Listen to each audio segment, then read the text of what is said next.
شیر کی یلغار، شیر کی دھاڑ یا عقاب کی پرواز، آزاد کشمیر انتخابات کا دوسرا مرحلہ۔ مظفر آباد ڈویژن کی 9 اور کشمیری مہاجرین کی 12 سیٹوں پر پولنگ آج ہوگی۔ 12 لاکھ سے زائد ووٹرز حق رائے دہی استعمال کریں گے۔ مہاجرین نشستوں کے لیے 1057 پولنگ سٹیشنز قائم، سامان پہنچا دیا گیا۔ پیپلز پارٹی، مسلم لیگ نون اور استحکام پاکستان پارٹی میں کانٹے کا مقابلہ متوقع۔ الیکشن کمیشن آزاد کشمیر نے تمام تر انتظامات مکمل کر لیے ہیں۔ مزید جانیں گے مظفر آباد میں موجود سما کے نمائندے سہیل رشید سے۔ سہیل، اپڈیٹ کیجیے گا۔ کہکشاں کی طرح روشن مگر خاموش مظفر آباد بولے گا اور ووٹ کی صورت میں اپنا فیصلہ سنائے گا۔ مظفر آباد میں الیکشن کیمپین ختم ہونے کے بعد یہاں پر کچھ ایسے واقعات بھی ہوئے تھے کہ اس کے بعد ہڑتال کسی کیفیت رہی، لیکن آج کے دن میں جو سیکیورٹی کی ٹیمیں تھیں وہ اضافی بھی نفری یہاں پر پہنچی تھی۔ اس کے بعد پولنگ کا جو سامان تھا اس کی ترسیل کا عمل شروع ہوا اور ان کو پولنگ سٹیشنز پر پہنچایا گیا۔ لیپا ویلی، جہلم ویلی اور نیلم ویلی کی طرف خصوصی طور پر ٹیمیں اور گاڑیاں روانہ کی گئی تھیں۔ اس کے بعد سیکیورٹی کے تمام تر انتظامات بھی مکمل کیے گئے اور حکومتی ذرائع کا یہ بھی ان کی جانب سے کہا جاتا رہا کہ جو الیکشن کا شیڈیول تھا اسی کے مطابق اس کو آگے بڑھایا جائے گا۔ ابھی جو اس وقت کی اگر ہم بات کریں تو مظفر آباد شہر میں مجموعی طور پر صورتحال اس وقت تو پرامن ہے۔ صبح جب الیکشن کا جو عمل ہے وہ باضابطہ طور پر شروع ہوگا اور پہنچے گی تو اس کے بعد بھی ہم آپ کو اپڈیٹ کرتے رہیں گے۔ بہت شکریہ آپ کا سہیل۔ کشمیر کے وسائل، زمین اور روزگار پر کشمیری نوجوانوں کا حق ہے۔ ہائیڈل روڈ اور سیاحتی منصوبے میں مقامی افراد کی نوکریاں لازمی ہونی چاہیے۔ بلاول بھٹو کا ویڈیو پیغام، کہا یہ کیسے ہو سکتا ہے کہ زمین اور وسائل کشمیر کے ہوں اور نوکریاں کسی اور کو ملیں۔ کشمیری عوام حق روزگار کے لیے پیپلز پارٹی کو ووٹ دیں۔ دوسری جانب بلاول بھٹو نے ایکس پر پیغام میں کہا، مجھے کالعدم عوامی ایکشن کمیٹی کو لکھے گئے خط کا جواب موصول ہو گیا ہے۔ کہتے ہیں ٹروتھ اور مفاہمتی کمیشن کے قیام کی تجویز کو آزاد کشمیر اسمبلی کی حمایت حاصل ہے۔ آزاد کشمیر کے وزیر اعظم وفاقی حکومت اور متعلقہ فریقوں سے رائے لیں گے۔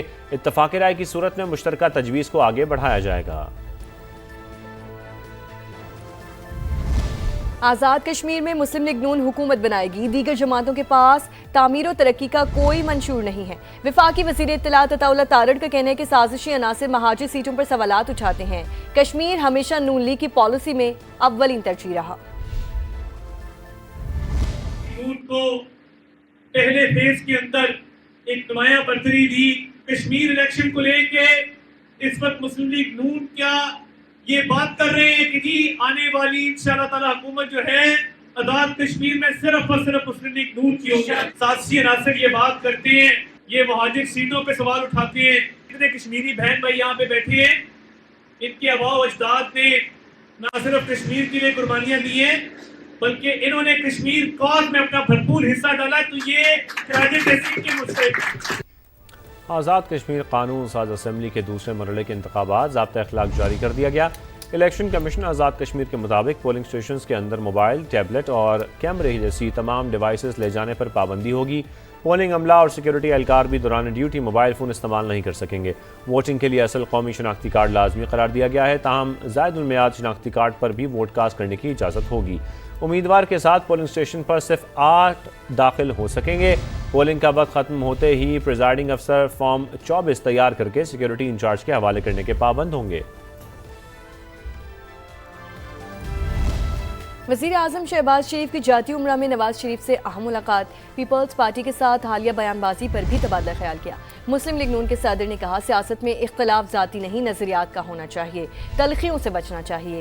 جمہوریت ہی بہترین نظام حکومت ہے، جمہوریت ہی بہترین نظام حکومت ہے۔ مزید کہا حکمرانی کا حق صرف عوام کا ہے۔ وزیر اعظم شہباز شریف نے کہا اتحادیوں کے تحفظات ہمیشہ دور کیے، مسائل بات چیت سے ہی حل ہوتے ہیں۔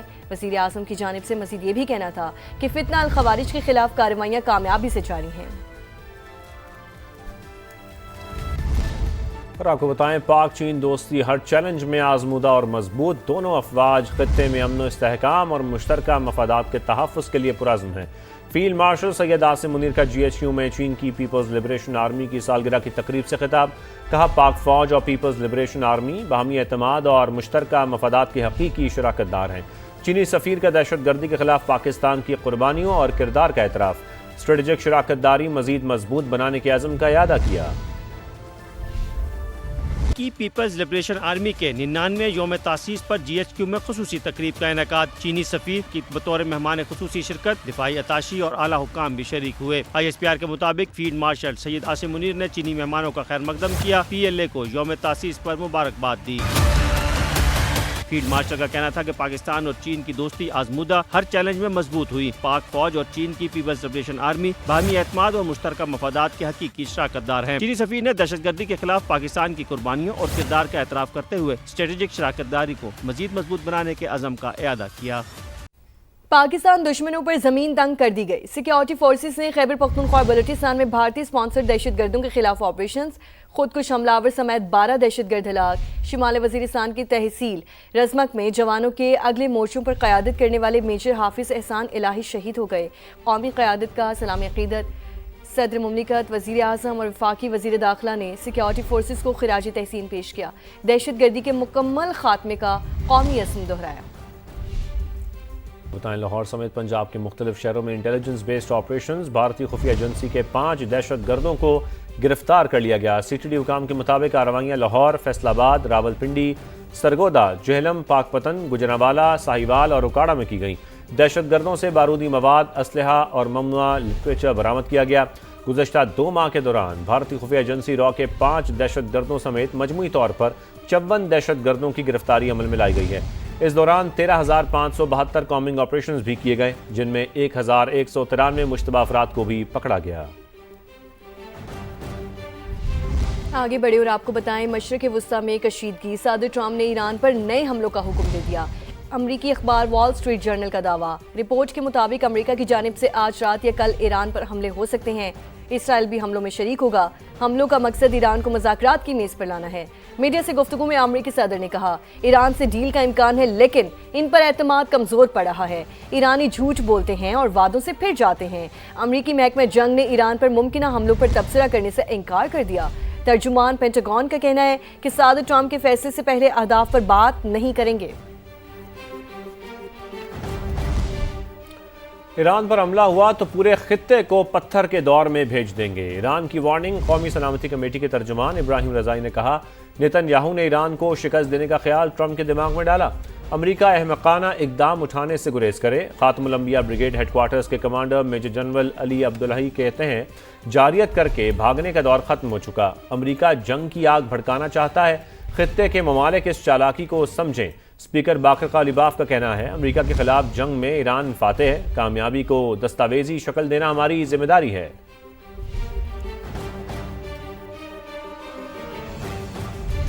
مشرق وسطی میں بڑھتی کشیدگی کے باعث امریکہ نے اپنے شہریوں کو انخلاء کے لیے تیار رہنے کی ہدایت کر دی۔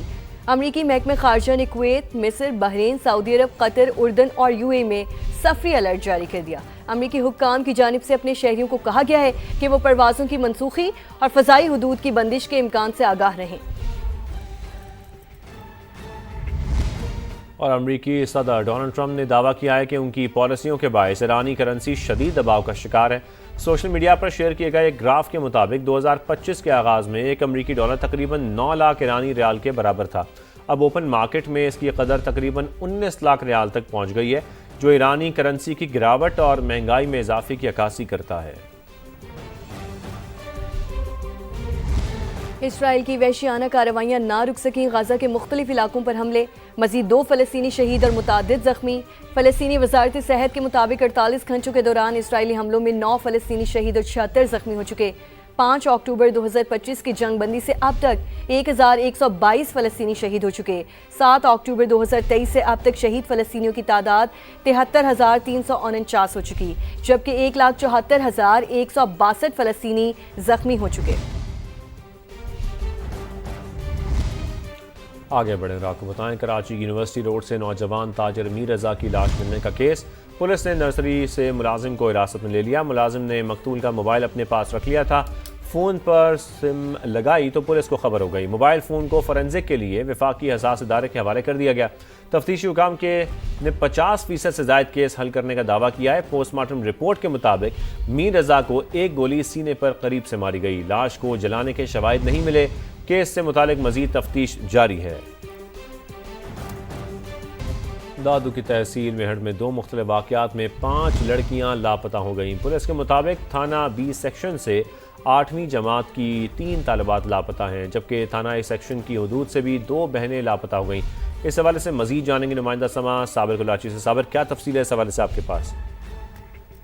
ہاں جی، دیکھیں میہڑ میں 2 الگ الگ واقعات میں مجموعی طور پر 3 طلباء سمیت 5 لڑکیاں لاپتہ ہو گئی ہیں۔ پولیس نے جو ہے تحقیقات کا دائرہ وسیع کر دیا ہے۔ پولیس ذرائع کے مطابق پہلے واقعے میں 8ویں جماعت کے 3 طالبہ اسکول جانے کے بعد لاپتہ ہو گئی ہیں، جن کے والدین نے تھانے میں NC درج کرا دی ہے۔ طلبات کے موبائل فون بھی ہیں جو بند آ رہے ہیں۔ واقعے کی اطلاع ملتے ہی SSP دادو ریٹائرڈ کیپٹن صدام حسین خاصکیلی نے ہنگامی طور پر میہڑ پہنچ کر DSP میہڑ خلیل احمد بلیدی اور دیگر اعلیٰ پولیس افسران سے جو ہے بریفنگ لی اور لاپتہ طلبات کے والدین سے ملاقات کر کے ان سے ابتدائی معلومات حاصل کی ہے۔ دوسرا واقعہ میہڑ کے سیکشن تھانے کے حدود میں 2 بہنوں کی گھر سے چلے جانے کی رپورٹ درج ہوئی ہے۔ والد کے مطابق دونوں بیٹیاں موبائل فون اور کچھ سامان ساتھ لے کر گھر سے نکلی ہیں۔ صابر، بہت شکریہ، آپ نے تفصیلیں آگاہ کیا۔ اور راولپنڈی میں بارش ایک اور گھر کا چراغ بجھا گئی۔ گزشتہ روز برساتی نالے میں گرنے والے بچے کی لاش نالہ لئی سے برآمد۔ 2 ماہ کے دوران نالہ لئی 3 معصوم جانیں نکل گیا۔ تفصیلات کے لیے یاسر حکیم کی رپورٹ دیکھیے۔ ڈی فرینڈز کالونی میں برساتی ریلوں میں بہہ جانے والے بچے کی زندگی بچائی نہ جا سکی۔ 8 سال کا ابو بکر گزشتہ روز گھر کے باہر کھیلتے ہوئے پاؤں پھسلنے کے باعث برساتی نالے میں جا گرا۔ ٹیموں نے 24 گھنٹے کی کوششوں کے بعد نالہ لئی سے لاش نکال لی۔ آج یہ اطلاع ملی کہ جو گوال منڈی کے پاس واٹر لیول گیج ہے، اس کے پاس ایک بچے کی ڈیڈ باڈی جو ہے وہ دیکھی گئی ہے۔ جب وہاں پہ ٹیموں نے رسپونڈ کیا تو وہ لوائکین سے کنفرم کرنے کے بعد وہ ڈیڈ باڈی اسی بچے کی تھی اور ان کے حوالے اس کو کر دیا گیا۔ راولپنڈی میں رواں مونسون کے دوران بچوں کے ڈوبنے کا یہ پہلا واقعہ نہیں۔ جون میں ایک بچہ کچا اسٹاپ کے قریب برساتی نالے میں گرا، جس کی لاش 1 ہفتے بعد ملی تھی، جبکہ جولائی کے وسط میں گلستان کالونی میں ڈوبنے والے بچے کی تلاش کے لیے کیا جانے والا آپریشن 1 ہفتے بعد بغیر کامیابی کے روک دیا گیا تھا۔ لواحقین کو معصوم بچے کی لاش تک نہ مل سکی۔ اور اب آپ کو بتائیں، بھارت کی آبی جارہیت برقرار۔ بگلیہار اور پانڈو ڈیم سے پانی چھوڑ دیا۔ فلڈ فورکاسٹ ڈویژن کے مطابق بگلیہار ڈیم سے 70,000 کیوسک اور پانڈو ڈیم سے 33,000 کیوسک پانی چھوڑا گیا۔ پاکستان میں بڑے سیلابی ریلوں کا خطرہ ہے۔